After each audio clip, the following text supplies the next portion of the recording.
After Cullen's last pub closed in 2024, locals were determined to reopen it. And with lots of support from local electricians, local farmers, local plumbers, carpenters and many others working voluntarily to fix it up, Tigh Laitiarain, also known as Laiti's Pub, opened on the 17th of July 2026. Damian Hickey is a director and company secretary of Laiti's Pub, known officially, of course, as Tigh Laitiarain. Damian, thank you for your time today. No problem, Arthur. Glad to speak with you. Damian, first and foremost, Cullen. Where is Cullen? For people not familiar with that part of the Cork-Kerry border region, tell us, where is it? So Cullen is a village in North West Cork. It's situated just less than a kilometre off the N72, which is the main road between Mallow and Killarney. And it's just about halfway exactly and a kilometre off that road. Cullen, once I understand, had 5 pubs, 3 shops and a creamery, a petrol station and a post office. It was quite a vibrant village for its size, but of course these are all gone now. It gives an idea of this whole village and indeed this venture, how it has come about, the declining village, the desire to keep the village alive and keep a focal point alive, a central social point alive. Tell me this whole story of the venture, from purchasing a closed down pub to opening this enterprise. Yeah, well, I suppose in a nutshell, look, this has been happening over a number of years, slowly but surely, and Cullen is no different to any other rural village in Ireland. With depopulation and everything else, it has just slowly but surely closed down. So just 2 years ago, at the very last pub, which was the last social hub that we had in the village, closed its doors. Now, it was a very viable business, but just the proprietor at the time wanted a career change and chose a different path. So when it came up for sale last year, in the summer of last year, a bit of chatter started between kind of neighbours and friends at batches and different gatherings as to maybe we could do something. And we learned that it had already been done in Limerick and in South Kerry, where locals came together and fundraised to actually buy their local pub to have a social hub for everybody, both young and old, in the community. What does it say about the spirit of the village that not just 70 people were willing to invest their money, but also many, many more were willing to invest their time and their energy into reopening this pub? Well, it speaks volumes of the community's spirit and the togetherness of the community, to be honest about it, Arthur.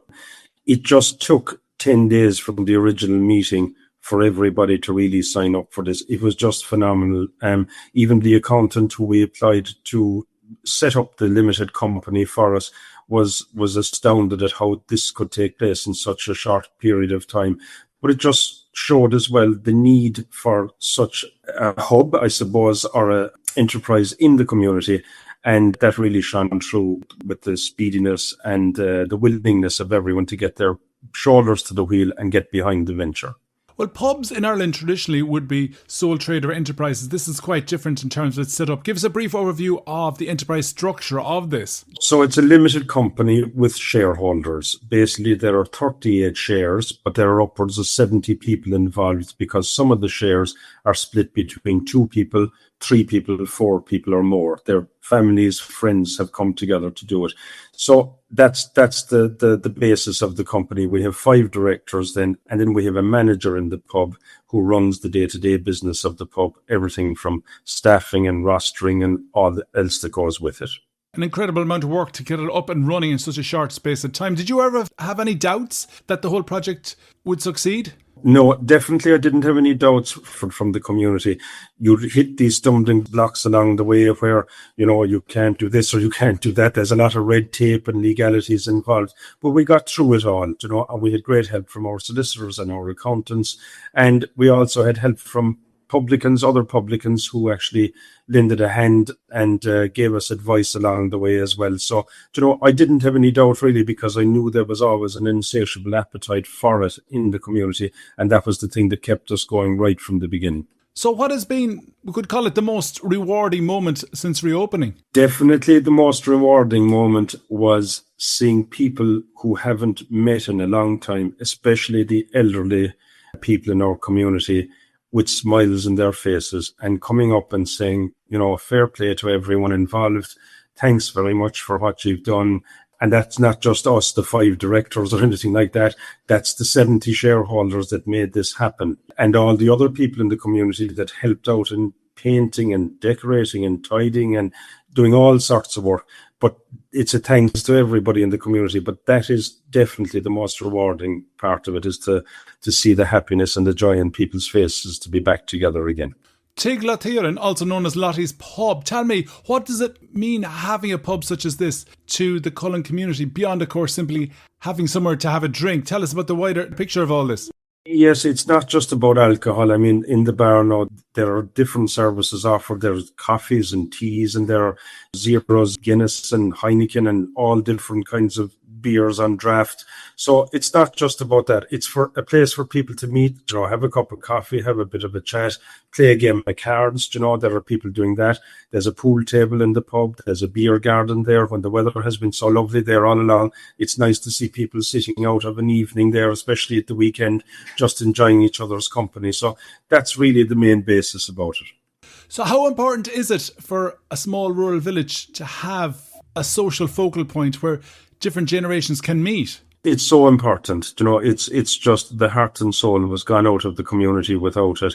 As I've said already, people that are only living a few miles away from each other or a few kilometres haven't met in a social setting for 2 years. So that's the main reason. After a football match, we have a great GA club in the village as well. And after a football match or after any event, a funeral or a wedding or anything like that, there's nowhere for people to meet. And, now we have it back, and we hope to have it protected and have it there for future generations as well as for now. Rural Ireland has changed incredibly over the last 10 years, even over the last 5 years. Can a pub still play the same central role in rural Ireland that it did in previous generations?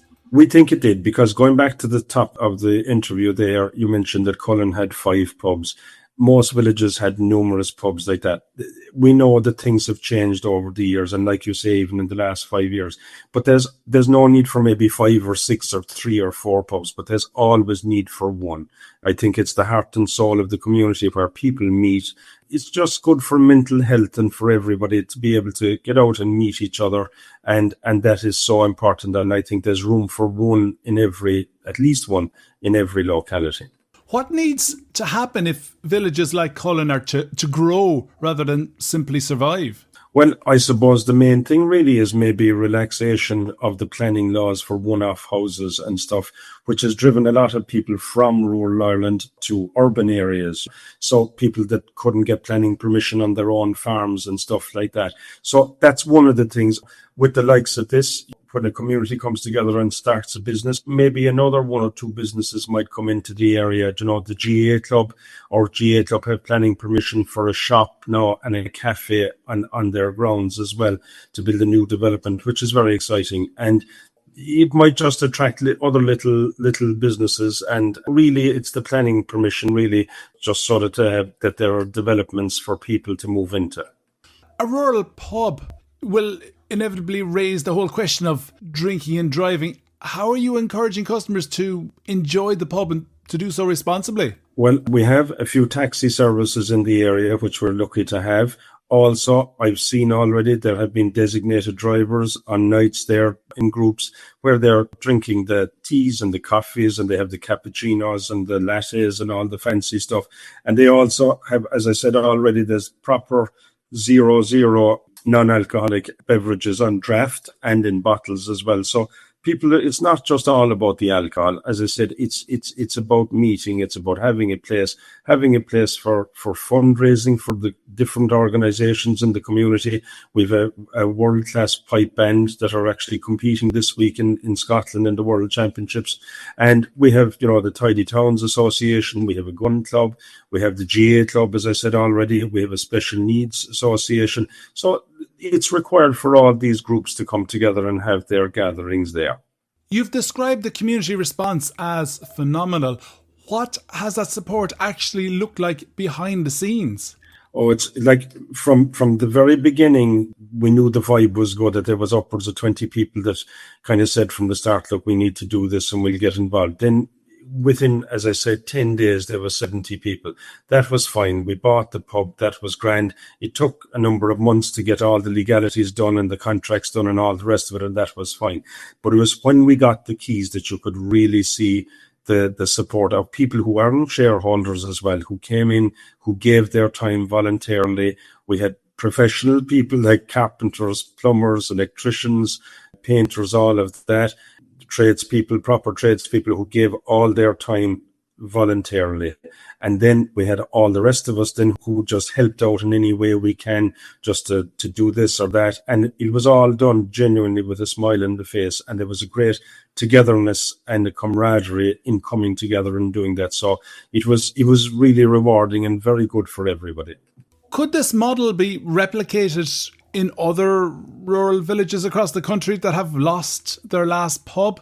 Yeah, I don't see any reason why not, because, as I said, we had done a bit of research and found out that it was done in County Limerick. It was done down in South Kerry. I believe as well it was done in Waterford. So we might be one of the first in Cork to do it. There is hard work involved. That's fine for everybody. But anything that's rewarding, you get out of something what you put in. So, I mean, that's not an issue. It's just about coming together, getting all the people together once they're on board and once they all have a shared vision. I can't see why it can't be done anywhere else. It's possible here, it's possible everywhere. As we draw towards a close, in terms of where you see the pub in 5 years' time, 10 years' time from now as a viable venture, how do you see it'll actually interact with people's lives? Tell us about some plans you have to keep it unique. At the moment, look, there is huge potential for development in the pub. There's a 4-bedroomed house beside it. All these things are down the line for us, really. The main objective was just to get the pub open at the start and get it up and running and all the rest of it. So that's our key focus for now. But we may change around things inside in the bar. Who knows? We'll move with the times, whatever is popular at the time. And as I say, we have that 4-bedroomed house next door as well that maybe can be used or developed into a dwelling area or something else. Who knows? Sounds quite exciting. Damian Hickey, Director and Company Secretary of Tigh Laitiarain, also known as Lottie's Pub in Cullen. Thank you for your time today. You're quite welcome, Arthur. Thanks very much.